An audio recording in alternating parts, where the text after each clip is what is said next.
Bienvenue sur la chaîne galactique Sirius 33. Aujourd'hui, nous vous présentons en direct une passionnante étude sur les habitants de la planète Urantus Gaia, située dans le système solaire 568 000 de la Voie lactée. Dans cette étude, vous pourrez observer les coutumes et comportements des humains qui nous rappellent ô combien l'univers est étonnant par la diversité des créatures qui le peuplent. Installez-vous bien dans votre porteur et ouvrez grand votre esprit. Vous allez entrer dans un monde étrange, peuplé d'êtres surprenants, que notre explorateur bien-aimé Christo a pu discrètement filmer dans leur environnement naturel. Bonne soirée.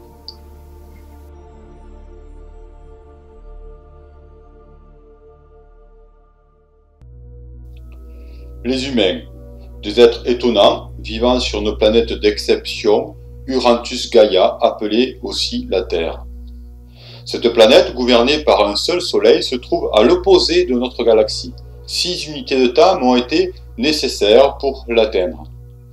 Une fois sur place, après avoir tenté de me dissimuler sous différents déguisements, j'ai réalisé que notre apparence physique similaire me permettait de me déplacer parmi eux sans trop de difficultés. Il m'a fallu toutefois un certain temps pour m'adapter à leur psyché et à leur langage. L'exposé que j'ai préparé aujourd'hui est bien entendu un résumé succinct de mon étude. Vous trouverez de plus amples informations dans le document que j'ai rédigé. Les humains sont des animaux pensants dont les enveloppes extérieures ressemblent aux nôtres à quelques détails près. Leur cœur est plus petit et ils possèdent des organes sexuels qui nous font défaut. Ils vivent habituellement en petits groupes, dans des boîtes de forme géométrique qui nomment maison, la forme géométrique du rectangle étant leur préférée. En étudiant leur histoire, j'ai pu observer que les humains passent essentiellement leur temps à se reproduire, manger, faire la guerre, se reproduire à nouveau, manger encore et refaire la guerre. Mourir en combattant semble être logiquement la raison de la reproduction des humains et le moyen principal de limiter leur nombre. Heureusement pour moi, ces dernières années ont été plutôt calmes sur ce point. Manger est important pour eux. Ils dépensent beaucoup de temps et d'énergie à cela. Ils élèvent d'une manière concentrée d'autres animaux que les humains jugent inférieurs à eux dans de grandes boîtes métalliques. Je dois dire que l'état de ces animaux est épouvantable. Les humains ne semblent pas se rendre compte de ce qu'ils leur font subir, ni qu'ils s'empoisonnent lentement en les mangeant. De même, ils cultivent différentes variétés de plantes dans d'immenses champs à l'aide de produits chimiques qui les empoisonnent aussi et qui se retrouvent dans l'eau qu'ils boivent.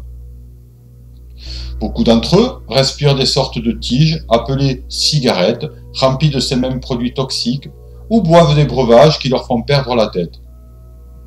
Ce comportement d'empoisonnement volontaire m'a été difficile à comprendre. Il dénote une volonté autodestructrice inimaginable pour notre race. Certains d'entre eux mangent jusqu'à mourir. Ils deviennent énormes et vivent une vie de souffrance. J'ai pu remarquer aussi des humains plus raisonnables, qui entretiennent un rapport équilibré avec leur environnement. Ces derniers sont souvent exploités ou mis en esclavage par ceux qui mangent beaucoup. La pratique de l'esclavage est très présente chez les humains, bien que les formes aient changé au cours des siècles. Pour comprendre cette pratique qui nous est étrangère, j'ai étudié les différentes théories que les humains ont sur leur origine. L'une d'entre elles, peu connue des sociétés modernes, m'a interpellé en rapport à leur conditionnement. D'après cette théorie, le mot humain proviendrait de leur créateur, un maître généticien de la constellation d'Orion nommé U. U faisait partie d'un groupe d'immortels venus s'installer sur Terre à une époque lointaine où la Terre était encore une planète jardin. Dans ce jardin, de nombreuses espèces végétales et animales provenant de planètes différentes étaient implantées pour observer leur adaptation dans un environnement nouveau. Ayant besoin de main-d'œuvre pour différents travaux domestiques, U fabriqua dans son laboratoire à partir de matériel génétique qui préleva de sa propre main et de primates qui pullulaient sur la planète, des Adans, nom se traduisant par animaux ou troupeaux dans leur langue d'origine, le sumérien. Ces derniers furent nommés par la suite humains, la main de Hu, en hommage à son créateur. Ces Adans étaient au départ clonés et possédaient une durée de vie de 1000 ans. Ils étaient gardés dans une plaine nommée Éden par des Satans, mot se traduisant par administrateurs territoriaux, des êtres originaires du système Alpha Draconis. Ces derniers étaient chargés d'administrer et d'éduquer ces animaux dans les différentes tâches qui leur étaient assignées. Les Satans avaient une réputation épouvantable au sein des humains, notamment l'un d'eux qui les traitait avec cruauté. Plusieurs espèces d'Adam furent créées génétiquement au fil du temps par la descendance de Hu afin de trouver le bon modèle correspondant aux attentes de leur créateur. L'histoire des humains nomme cette époque la préhistoire. Parmi tous les modèles conçus, l'Homo sapiens fut le modèle préféré et le seul restant. Ce modèle, androgyne et cloné au départ, fut pourvu par la suite d'une double polarité masculin-féminin afin de lui permettre de se reproduire et alléger le travail de clonage de leur créateur. Son programme de vie fut limité à 120 ans afin de contenir le nombre croissant du cheptel qui se répandait sur un territoire de plus en plus large. De modifications minimes sur certains spécimens au fil du temps firent apparaître des humains de couleurs différentes. Les humains servaient aussi de nourriture à leurs maîtres qui mangeaient leur chair et buvaient leur sang lors de cérémonies festives. Par la suite, ces derniers s'accouplèrent avec quelques-unes de leurs créatures choisies avec soin pour engendrer une espèce hybride chargée d'administrer le nombre croissant d'humains. Ainsi naquit la lignée des rois et reines qui perdurent encore aujourd'hui sur Terre. Cette époque fut retranscrite à travers les mythologies terriennes sous forme d'histoires de dieux, de titans et de demi-dieux. En plus de leur rôle d'administrateurs, ces hybrides devaient, à travers des guerres, réguler l'accroissement de la population. Le caractère arrogant et orgueilleux de ces souverains faisait que les guerres étaient fréquentes en ces temps anciens. Ces rois et reines rendaient des comptes à leurs créateurs et suivaient leur ordre à la lettre. Des rituels, des cérémonies de sacrifice et d'offrandes ponctuaient leur vie et entretenaient des liens de soumission puissants. Ceux qui adhèrent à cette théorie affirment qu'à une époque lointaine, la mise en esclavage de ces créatures toucha le gouvernement galactique qui administre cette dimension, mais ne pouvant agir directement à cause de la loi universelle de non-ingérence, ce dernier envoya régulièrement des émissaires en secret afin de tenter de faire évoluer la situation. Nombreux furent tués, l'un d'eux finit crucifié sur une croix. Ils eurent toutefois une certaine portée à travers leur enseignement qui permit à certains humains de s'émanciper des pouvoirs en place. Pour s'opposer à ces enseignements, qui se répandaient et pervertir les propos de ces êtres venus sur Terre en aide aux humains, les créateurs les mélangèrent à leurs propres enseignements. Cela donna naissance à différents courants religieux au cours de l'histoire qui furent utilisés pour entretenir la guerre et alimenter la peur et la séparation. Les groupes ayant su garder l'origine des enseignements furent opprimés et massacrés au fil de l'histoire. À l'ère atomique dans laquelle les humains viennent de rentrer, les rois et reines d'antan, à travers leur lignée familiale au sang bleu, gèrent leur cheptel à travers des gouvernements dévoués à leur cause, donnant aux humains une illusion de démocratie. Je dois préciser que cette version de l'histoire est très controversée sur Terre. La plupart des humains des temps modernes pensent avoir été créés d'une manière naturelle, d'autres croient avoir été créés par un Dieu tout-puissant. Je ne m'étendrai pas sur ce sujet complexe qui demanderait un exposé à lui tout seul. En dehors de la guerre et de la reproduction, que j'aborderai par la suite, les humains des temps modernes passent leur temps à travailler pour acquérir un bout de terre, une habitation et depuis peu un transporteur rudimentaire leur permettant de se déplacer. En échange de leur travail, ils obtiennent des bouts de métal ou du papier, leur permettant d'acheter toutes ces choses peu à peu. Ceux qui fabriquent le bout de métal ou le papier ont l'avantage de ne pas avoir besoin de travailler car ils peuvent s'en fabriquer autant qu'ils en veulent pour eux. Cette différence de traitement ne semble pas gêner la majorité des humains.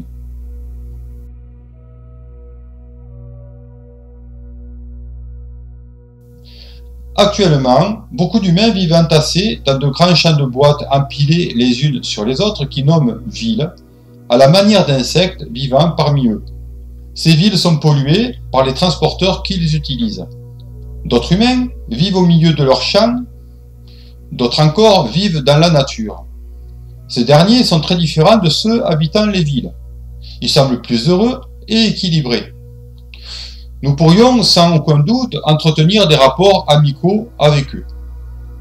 Ceux des villes par contre sont plus agressifs et tristes, sans doute du fait qu'ils manquent de place ou qu'ils vivent dans des endroits non naturels et pollués.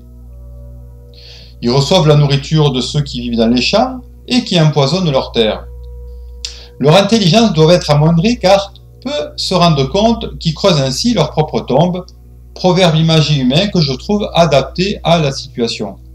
Ceux qui tentent de prévenir la population sont traités de fous, d'autres sont mis à mort.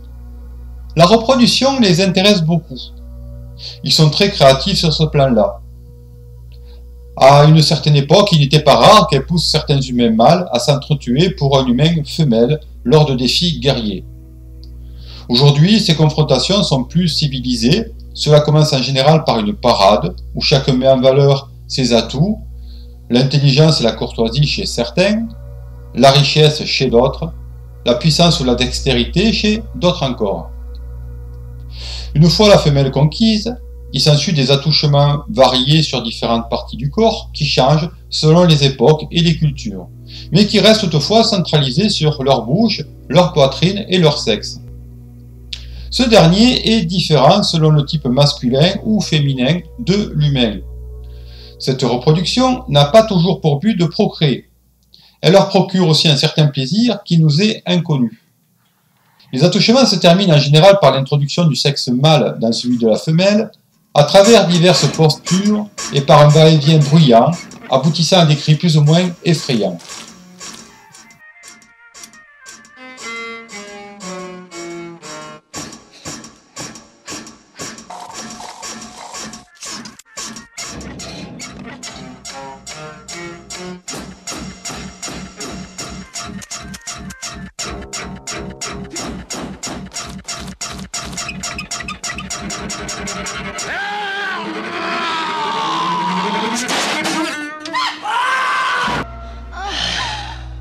À la suite de son accouplement, l'humain mâle s'endort immédiatement auprès de l'humain femelle qui se met alors à lire un document nommé livre.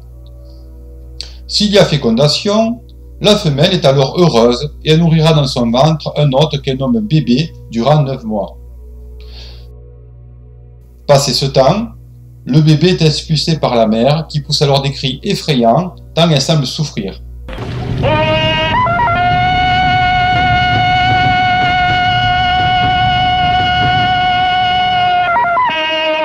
Ce rituel se fait en présence de personnes qui trouvent cela tout à fait normal. Comme le bébé est totalement inadapté à se débrouiller seul, il sera à la merci de ses parents et mettra plusieurs années pour devenir autonome s'il s'en sort. Depuis un certain temps, un projecteur de rêve rudimentaire qu'il nomme télé est apparu dans les habitations. Cette télé diffuse des images et des sons que les humains adorent. Ils passent des heures devant en dehors de leur temps de travail. Ils ont aussi des contacteurs qui portent sur eux en permanence. Ces derniers semblent devenir une extension de leur cerveau. Chez les humains, on peut apercevoir aussi des hommes qui cherchent à ressembler à des femmes et des femmes qui veulent ressembler à des hommes tout en restant des femmes.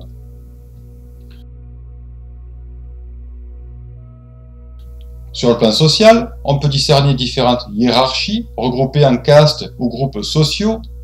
Les plus riches castes écrivent ou font écrire des lois auxquelles les autres groupes obéissent sans trop se poser de questions.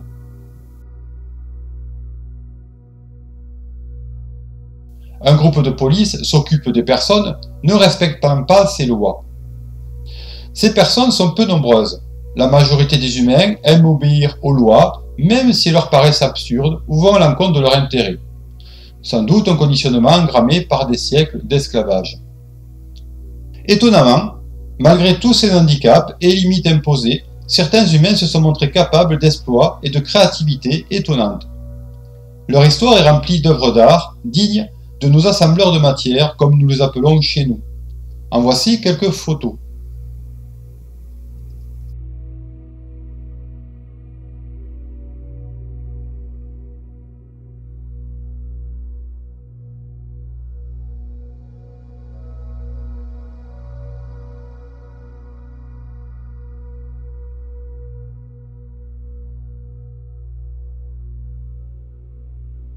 Sur le plan de la psyché, les humains semblent se recouper en 9 familles de base, 9 typologies liées à une manière particulière de percevoir la réalité.